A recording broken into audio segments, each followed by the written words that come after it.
Olá, olá! Como que você passou aí essa última semana, desde o nosso último papo? Eu confesso que eu aqui, tá? Eu não passei tão bem. E isso, inclusive, me fez lembrar que eu comentei com vocês que eu ia trazer esse tema em algum momento. Então, acabou sendo a oportunidade perfeita para a gente conversar sobre essa minha questão de saúde que eu tô lidando aí por anos. Então, eu queria que você já começasse me respondendo. Você gosta do seu corpo? Você se aceita aí do jeito que você é e se acha bonita, bonito? Você lida bem com aquela dobrinha a mais, aquela estria, celulite, um nariz que não te agrada? O que acontece aí na sua cabeça com relação à sua visão sobre si mesma? Eu, pessoalmente, não lidava nada bem com isso lá em 2014 e tive a péssima ideia de fazer uma cirurgia plástica. E é exatamente sobre isso que eu quero conversar com você hoje, porque lá nos meus 24 anos, sem nada na cabeça, eu achei que esse culto à beleza padrão que vendem aí na mídia fazia muito sentido e me trouxe muitas consequências que eu lido até hoje, já aí nos quase 12 anos pós-cirurgia. Então, eu quero conversar sobre esse tema porque eu acho que a gente cresce nessa mídia, em TV e agora muito forte em redes sociais, né?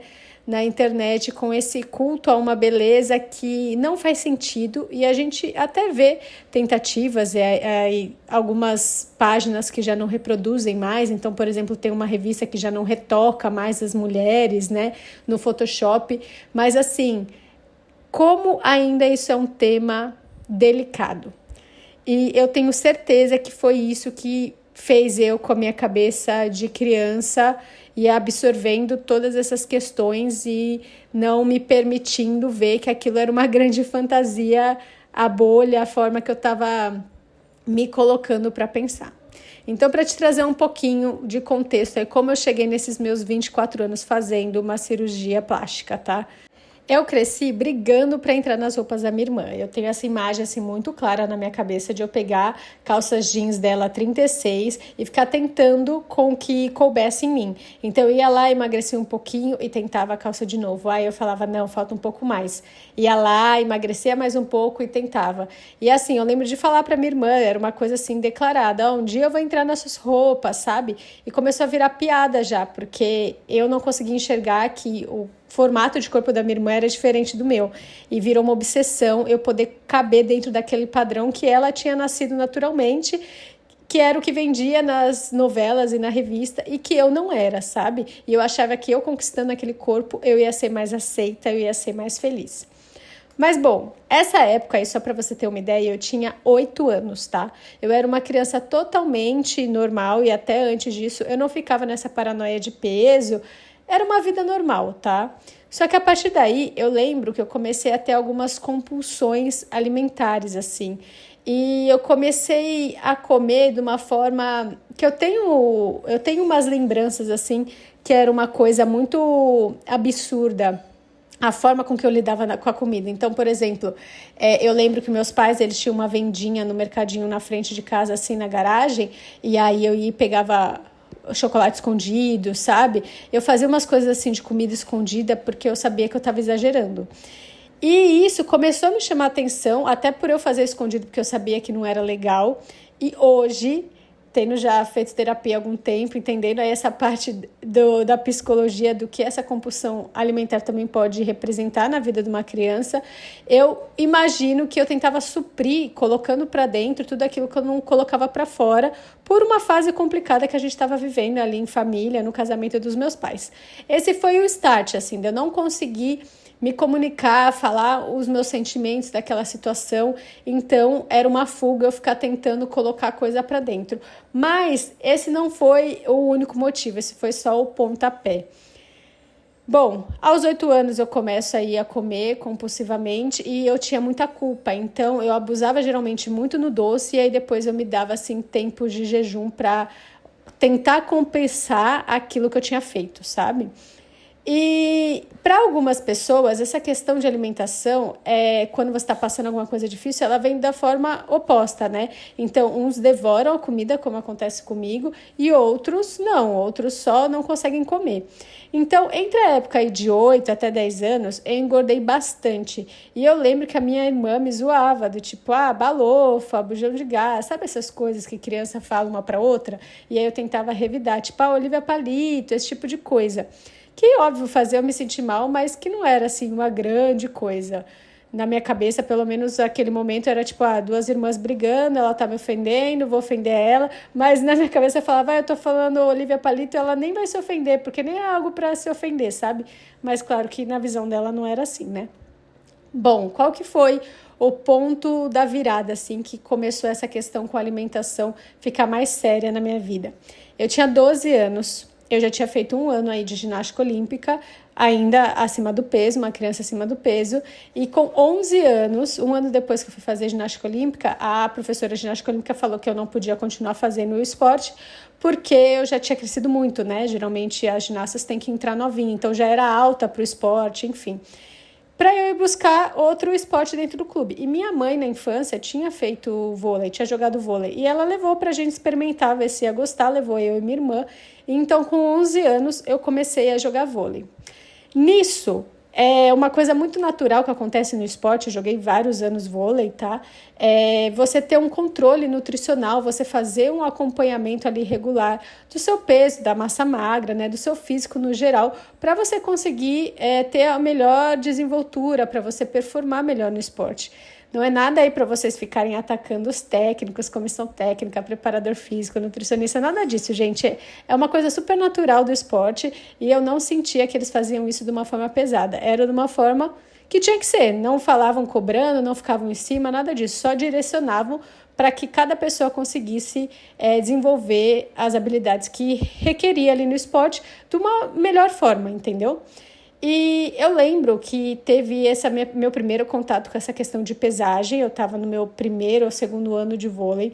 E no fim da pesagem de todas as atletas, o técnico pegou uma listinha para passar qual que foi o resultado, né, de cada uma ali, como que estava dentro do peso ideal ou não. E aí, quando chegou na minha vez, eu lembro de escutar assim: Bruna, está 8 quilos acima do peso ideal.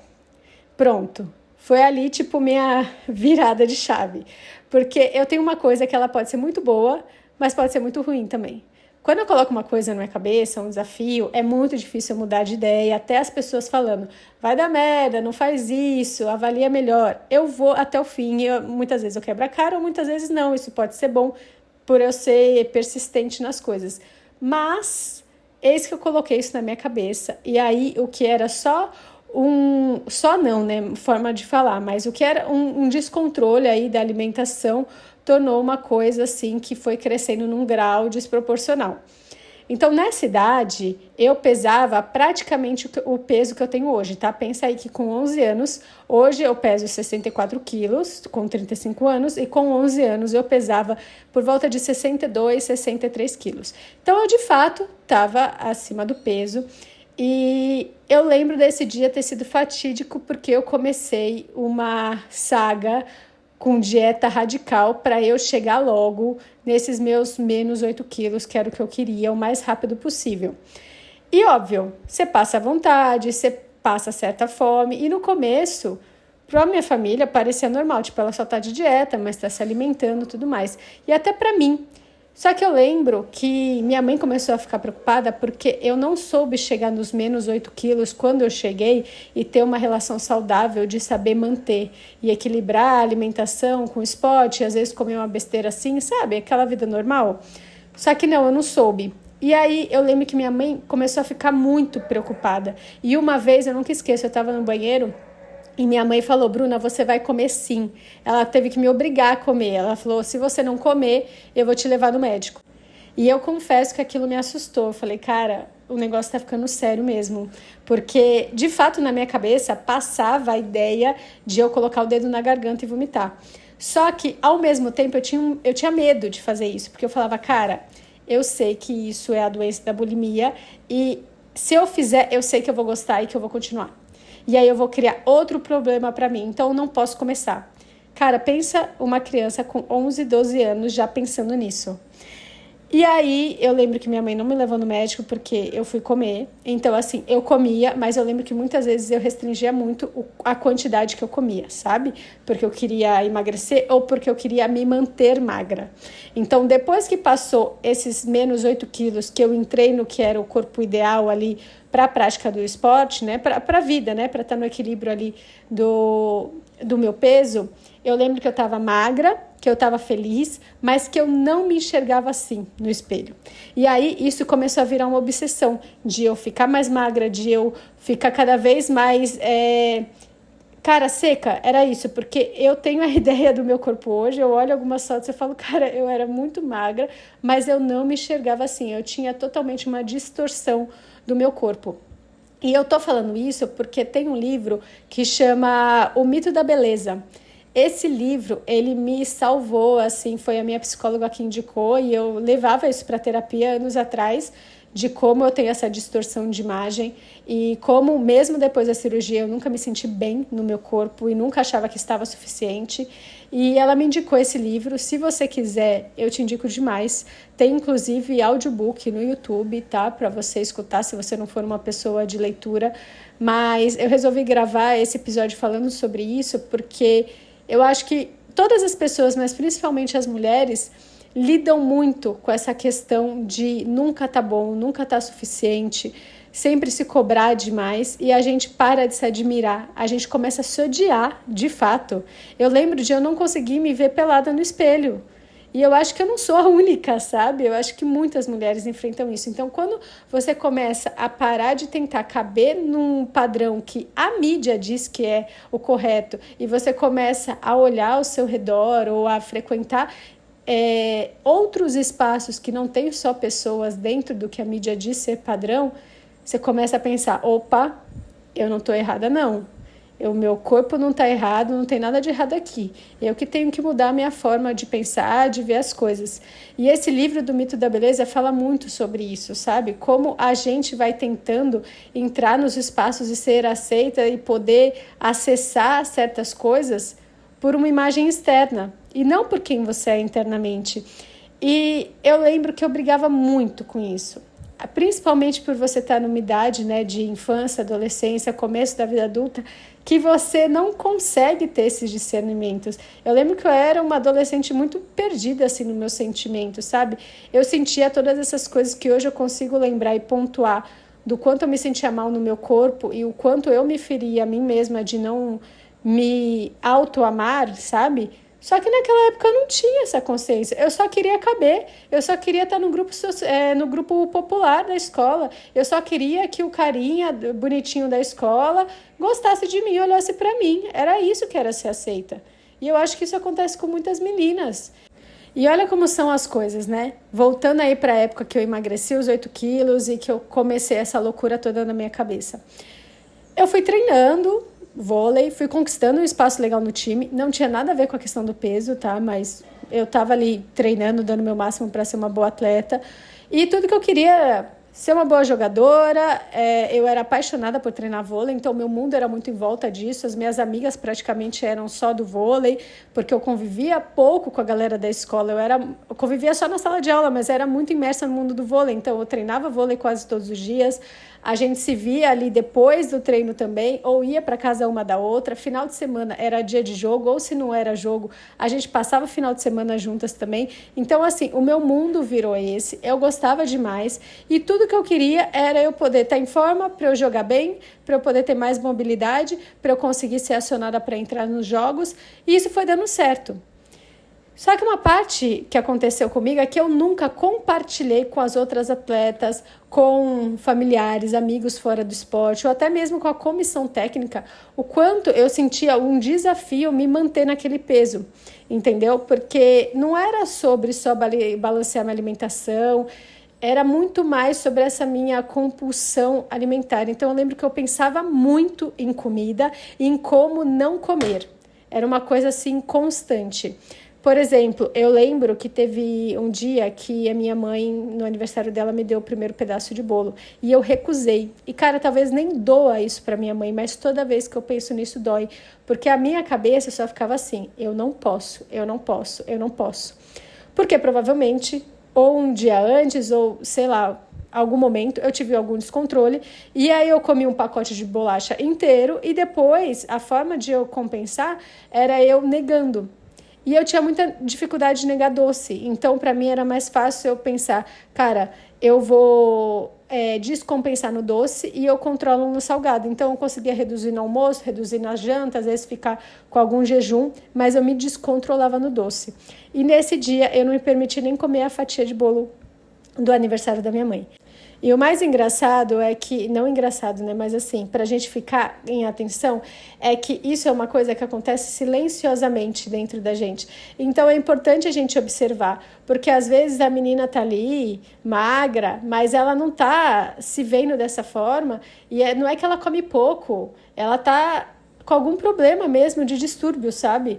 Porque eu lembro que uma vez uma pessoa virou pra mim e falou assim, cara, você é tão magra. E nessa época eu ainda jogava vôlei, tá? E eu lembro, eu tenho essa visão, eu tava na frente de um portão de um prédio, a pessoa falou isso pra mim e eu olhei pra baixo assim e eu vi uma mini gordurinha que ficava debaixo do umbigo, sabe? E aí eu peguei naquilo, quase minúsculo, não dava nem pra pegar, e eu lembro que o meu sonho era perder aquilo, e eu peguei naquilo e falei pra pessoa, eu não sou, olha isso aqui. Cara, sério, gente, é um absurdo, era uma mini gordura que, cara, um corpo normal. E eu achava que quando eu perdesse aquela mini gordura, talvez eu fosse caber nos 36 da minha irmã. Isso óbvio que nunca aconteceu. Eu tenho uma estrutura de corpo largo, sabe? Não é questão de quanto você pesa, é questão de osso. Eu não vou caber num 36. Mas eu fui entender isso ontem, sabe assim? Eu fui entender isso outro dia, não faz muito tempo. Então, bom, voltando aí para quando eu atingi os meus 14 anos, né? Então, comecei com 11 nessa paranoia e aí, agora nesse momento, estou com 14 anos. Meus pais se separaram quando eu tinha essa idade, 14 anos, e em casa era mais ou menos assim. A minha irmã, ela tinha essa formação de corpo magro, pequeno, e ela, por exemplo, ela se incomodava de colocar camiseta que aparecesse saboneteira, porque ela tinha essa estética que facilmente ficava magra. E, por exemplo, ela ia treinar vôlei, ela pegava tanquinho. Tipo, é muito difícil alguém só pela prática de vôlei pegar tanquinho, e ela pegava. E essas coisas incomodavam ela. Minha mãe, minha irmã puxou a estética da minha mãe também sempre num corpo mais padrão, naturalmente padrão. Ela, como estava nesse recém-término, né, nessa separação do casamento, o sofrimento para ela tirava fome. Então ela foi ficando com uma estética ainda mais magra. E para mim era o oposto. Para mim o sofrimento eu desconto na comida. E é assim que eu lido até hoje. Então, eu olhando essa situação, as minhas referências em casa eram duas pessoas que não tinham nada a ver com o meu formato de corpo. E elas não tinham culpa nenhuma disso. Mas eu olhava para elas e eu me maltratava. Eu detestava o meu corpo, sem ter motivo nenhum para isso. Inclusive, uma coisa que aconteceu e que eu achei muito engraçada foi que, uns tempos atrás, um primo meu, a gente estava conversando dessa questão de peso, sei lá porque veio esse papo, e ele pegou e falou assim, engraçado, Bru, eu não te lembro gorda em nenhum momento da sua vida. E eu falei, cara, olha como ainda a minha cabeça tem problemas. Aí eu comecei a analisar quais foram os anos que realmente eu fiquei acima do peso. E eu concluí que foi dos 8 aos 10 anos. Nos 11 eu já comecei a emagrecer. Eu falei, cara, olha a minha distorção de imagem completa da minha vida inteira. E por isso que eu falo que essa fuga que começou de descontar na comida pelos meus sentimentos virou meu modus operandi de vida. Porque até hoje, se eu fico triste, eu desconto na comida, tá? Claro que eu lido de uma forma muito mais tranquila e sem culpas. Vou chegar lá para você entender. Mas hoje eu entendo, tô triste aqui, quero comer um chocolate. E vou comer, mas eu consigo ter mais equilíbrio, sem ficar nesse peso que eu levava antes. Porque na minha adolescência, eu vivi nessa luta contra o peso, né? Mesmo estando dentro dele. E além de estar dentro dele, eu queria continuar sendo referência dentro do time. Então eu lembro que algumas vezes o técnico, depois que eu emagreci e tudo mais, ele virou pro time e falou assim, todas as outras vezes assim que tinha pesagem, às vezes ele virava e falava assim pro time: olha o exemplo da Bruna, ela tá dentro do físico legal para treinar, ela pesa 54, 55 com 1,70 m, ela emagreceu. Tipo assim, ele usava o meu exemplo, sabe? E eu achava aquilo o máximo. E, cara, olhando esses números hoje, eu acho uma loucura, porque eu lembro que o meu peso era ali 56, eu não gostava que 55, desculpa, e eu não gostava que subisse para os 56, mas eu lembro que quando era semana de pesagem, eu tentava descer para os 54. Olha que loucura, gente. Hoje eu peso 64. Imagina 1,70 m com 54. Tudo bem que eu era uma adolescente, outra formação de corpo, né? A menstruação influenciando a formação do corpo também, mas assim, eu achava que eu tinha que continuar sendo referência para o técnico poder usar de exemplo para as meninas. Ai, só respirando, viu? Para lembrar essas coisas e não achar um absurdo. Mas enfim, faz parte. Bom, aí eis que chega o colegial. E no ensino médio, infelizmente, eu não consegui mais conciliar o vôlei com o horário de treino e com a escola. Então, o que aconteceu? O treino era no mesmo horário da escola e aí, para minha tristeza, eu tive que parar de fazer o esporte e na sequência, assim, meses depois, eu falei, bom, vou começar a trabalhar, tô precisando de grana e tal. E eu fui trabalhar na rua da onde eu estudava e, naturalmente, por parar de fazer esporte, eu fui ganhando peso, né? Porque eu não tinha uma rotina mais de esporte, de fazer algum exercício físico, enfim. E eu lembro, assim, que no começo isso me incomodava muito pouco, sabe? Eu achava, tá beleza, tô ganhando uns quilinhos aqui, mas assim, como eu não tinha mais a pressão de estar no 55, eu lembro que eu fui chegando no 58 e falei, tá beleza, sabe? Me incomodava, mas não era nada absurdo. Aí acabou o colegial, eu entrei na faculdade. Na faculdade eu só trabalhava e estudava, então era o dia inteiro trabalhando, à noite estudando. Também não fazia exercício físico, com o adendo de comecei a ir para muita festa, comecei a beber demais, era final de semana todo em festa, comendo errado, bebendo, aquelas coisas de adolescente, vivi o momento. E por mais que eu quisesse emagrecer, eu não deixava essa vida de bebedeira tal de lado, de curtição. Então eu fui ganhando mais peso, fui ganhando mais peso. E eu lembro que tinha alguns comentários assim que eu escutava nessa época. Ai, o seu rosto é tão bonito, sabe? Ai, você é gordinha, mas você é bonita. E as pessoas às vezes falavam isso achando que estavam elogiando, mas na real elas estavam me fazendo mal danado, porque, cara, eu tava só curtindo a faculdade, eu sabia que eu tinha engordado, que eu tava um pouco acima do peso. E assim, me incomodava, mas confesso que não era o centro da minha vida ali, não. Acabei a faculdade no Brasil e fui fazer outra faculdade nos Estados Unidos. E aí você deve estar pensando, nossa, Bruna, você foi fazer outra faculdade, mas você foi jogar vôlei lá no time da faculdade também. Então, acho que compensava aí, ou você conseguiu emagrecer, ou você conseguiu manter. Não, tá, gente? Porque o que acontece? A alimentação nos Estados Unidos, na minha visão, ela é pior do que passa em filmes. Então, assim, para você ter uma ideia, a técnica levava a gente para almoçar no McDonald's antes de jogos e depois do jogo ela levava a gente para jantar no Burger King ou no Subway, sabe? E quando, com sorte, uma vez a cada temporada, ela levava em algum lugar que você podia pedir um prato de macarrão ou alguma comida de verdade, como a gente fala aqui no Brasil. Porque isso é coisa muito cara de comer lá fora. Então, era sempre lanche, lanche, lanche. E aí, acabou que eu fui engordando. Não tô justificando, tá? Podia ter feito uma dieta e tal. Só tô explicando como era meu dia a dia. E aí, como era minha alimentação fora de dias de jogo? Quando a gente estava dentro do campus ali treinando e eu estudando também. Era péssima, igual, porque tinha um refeitório onde a minha refeição estava inclusa e, para você ter uma ideia, no refeitório até o arroz ele era cremoso, sei lá o que jogavam lá, mas a comida era péssima, péssima. A galera dos Estados Unidos tem hábito de almoçar tipo um prato de batata frita, umas coisas absurdas assim. Então, eu fui ganhando peso e se eu quisesse cozinhar, comer saudável, eu teria que cozinhar. Óbvio que eu não tinha dinheiro para isso e a grana da alimentação ali no campo já estava paga. Então, eu falei, cara, vou lidar com isso e vamos ver, né? Sempre que eu vinha para o Brasil de férias, inclusive, eu emagrecia muito. E às vezes eu nem estava fazendo nada de dieta. Eu treinava, às vezes, tudo mais. Só que era simplesmente por voltar a comer a nossa comida do dia a dia, sabe? Só por ser mais leve. E aí tá, eis que chega 2014 e eu volto para o Brasil depois de terminar os meus 2 anos de faculdade que eu fiz lá e eu volto nos meus auge dos quase 77 quilos. Essa foi a época assim que foi o meu máximo de peso e eu lembro que eu cheguei no Brasil e direto fui me inscrever numa academia. Falei, tá, agora vou voltar para minha rotina de treino, comer direitinho e tudo mais. Só que na minha cabeça eu só pensava, cara, eu vou fazer uma dieta aqui, vou emagrecer e é isso, fechar a boca.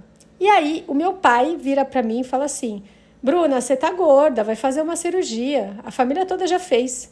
E eu sei que o meu pai, ele estava falando isso pro meu bem, pensando no meu bem-estar, porque ele via sempre a mulherada da família do lado dele, né, lutando contra o peso. A família da minha mãe já não tem muito essa questão, tem outra estética.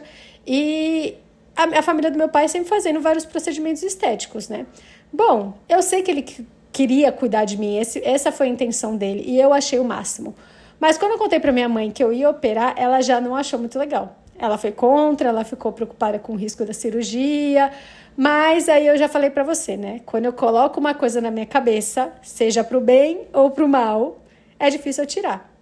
Então, eu busquei um médico que uma amiga minha já tinha operado e na consulta eu lembro muito disso do tipo, você já chega não se achando bonita, você já chega com várias coisas na sua cabeça que você não gosta em você. E o médico ali, ele não vai fazer você se sentir melhor, ele vai fazer você ver coisas que nem você via.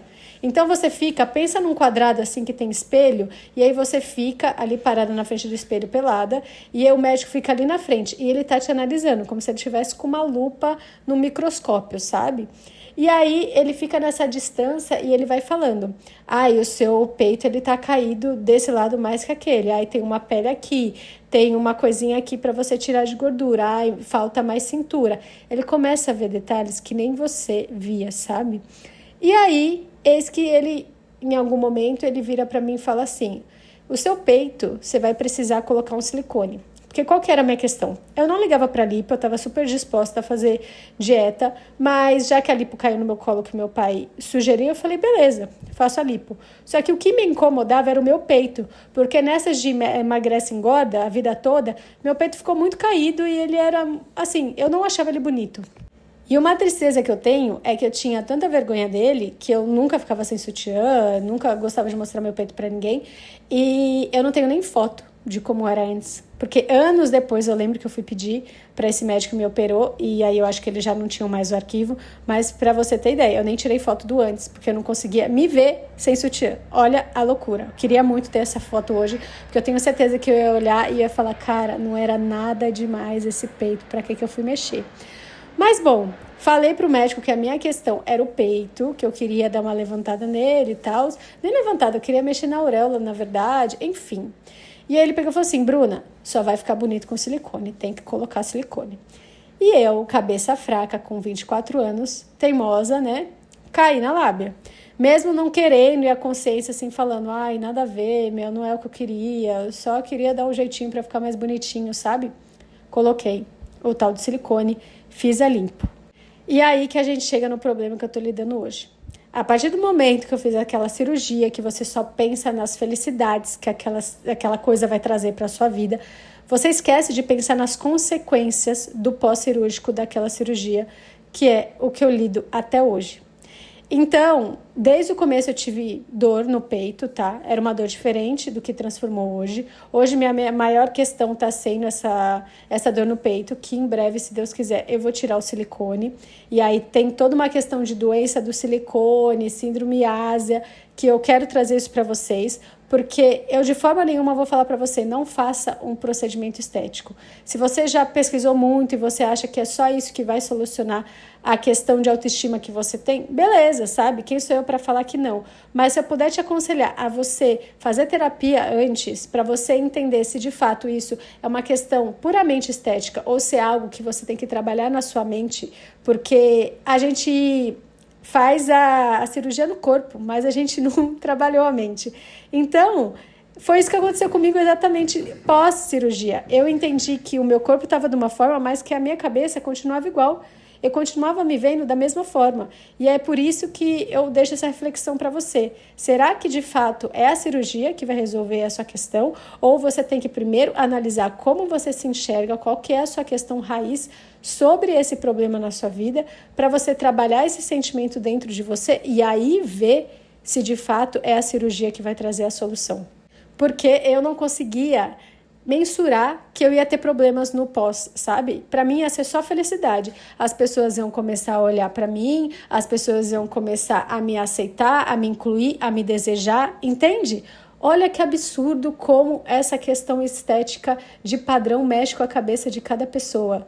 E de fato isso aconteceu, tá? De fato as pessoas me olhavam diferente, de fato as pessoas se aproximavam mais de mim, de fato aquelas pessoas que eu achava interessantes e que eu não era o padrão delas, começaram a começar a conversar comigo. Só que uma coisa muito bizarra que também começou a acontecer é que eu comecei a conversar com essas pessoas que se aproximavam, que eu nunca tinha trocado ideia antes, e falar, cara, essas pessoas são tão fúteis e tão vazias, por que que eu quero que essas pessoas se aproximem de mim? Por que que essa galera que só vê um corpo e não vê nada além disso, é interessante para essas outras pessoas? E óbvio, não foi de começo, tá? Eu usufruí esses olhares, porque antes eu achava legal, sabe? Antes eu achava que a minha autoestima estava maravilhosa.